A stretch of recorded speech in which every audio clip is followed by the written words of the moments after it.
El doctor Juan Cruz Olmeda, profesor e investigador del Centro de Estudios Internacionales del Colegio de México y director de la revista Foro Internacional, analiza la segunda vuelta de las elecciones presidenciales en Brasil y las perspectivas para ese país ante un eventual triunfo de Jair Bolsonaro.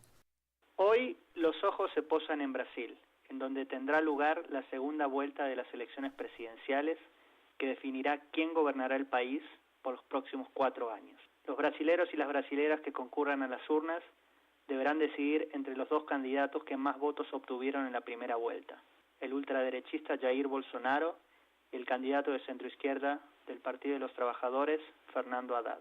En un contexto de alta polarización y teniendo en cuenta los resultados de la primera vuelta y los sondeos realizados desde entonces, Bolsonaro es quien aparece con mayores posibilidades y lo más probable es que se convierta en presidente. Esto abrirá sin dudas una nueva etapa en la política brasilera, dado el perfil y el tipo de políticas que durante la campaña y a lo largo de su carrera política ha defendido Bolsonaro. Muchos lo comparan con Trump, pero probablemente su perfil lo acerque más a Duterte, el presidente de las Filipinas. Con un pasado militar, Bolsonaro se declara abiertamente admirador del último gobierno dictatorial del país y en varias oportunidades ha planteado que si este tuvo un error fue no asesinar a suficientes opositores y críticos.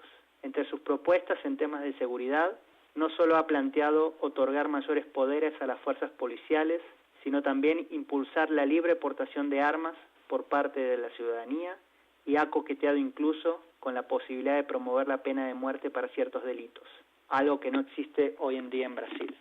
Además, ha mostrado reiteradamente posiciones homofóbicas y misóginas, llegando por ejemplo a expresar que de haber tenido un hijo homosexual hubiese preferido que éste se muriera en un accidente. En diferentes debates parlamentarios ha asumido explícitamente posturas despreciativas respecto de las mujeres. Lo relevante de lo anterior, y por eso preocupante, es que este tipo de posiciones se traducirán probablemente en políticas concretas en un potencial gobierno de Bolsonaro. La visión de la mano dura sin duda se convertirá en un pilar de su agenda respecto de la seguridad. El aumento significativo de la violencia y los homicidios durante los últimos años hacen que parte importante de la población brasilera apoye este tipo de iniciativas, pero los efectos en términos de derechos humanos e incluso de la propia violencia seguramente serán negativos.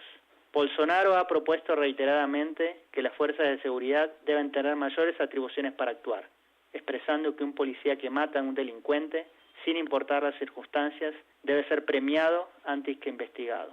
Lo anterior generará las condiciones para que las policías y militares se sientan cobijados a adoptar una postura de disparar primero y preguntar después, lo que aumentará los asesinatos y probablemente las ejecuciones extrajudiciales.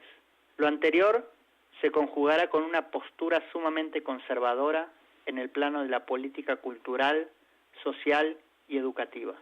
Bolsonaro y sus seguidores sienten que los programas progresistas que en años anteriores impulsaron la extensión de los derechos de las minorías y el avance de las mujeres han socavado los valores tradicionales del país sudamericano y, desde esta visión, han corrompido las bases de su sociedad.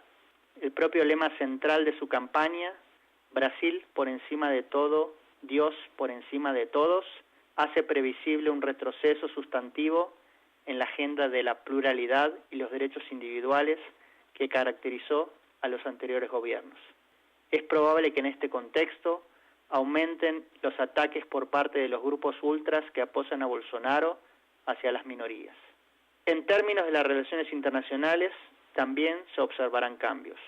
Bolsonaro se declara admirador de Estados Unidos y su actual presidente, Donald Trump, y ya ha sido claro respecto a que trabajará para estrechar los vínculos de Brasil con dicho país en detrimento de su integración regional y sus relaciones con China, que en los últimos años se ha convertido en su principal socio comercial. En este camino, seguramente aspire también a consolidarse como un referente en la región para la administración norteamericana en su intento por aislar a Maduro.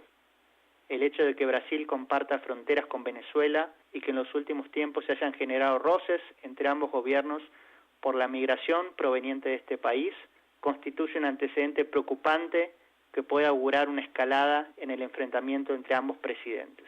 Por último, es importante hacer mención a la política económica, ya que este es un ámbito en el que Bolsonaro ha experimentado una mutación en términos de su pensamiento.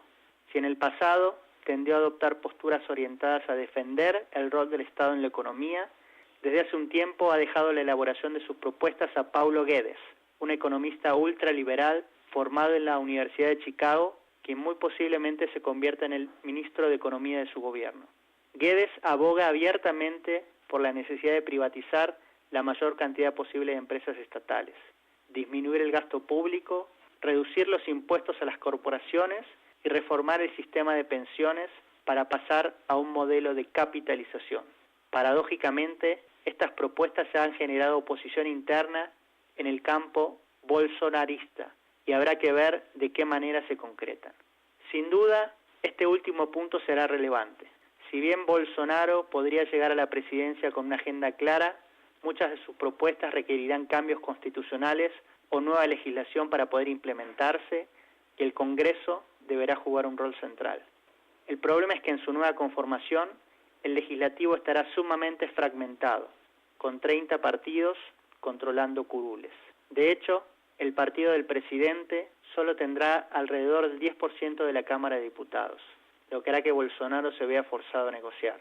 Si bien es probable que varias de sus iniciativas cuenten con consenso en los sectores conservadores, que serán mayoría, es probable que otras se estanquen o sean rechazadas, lo que sin duda generará conflictos y podrá disparar los instintos más autoritarios de Bolsonaro.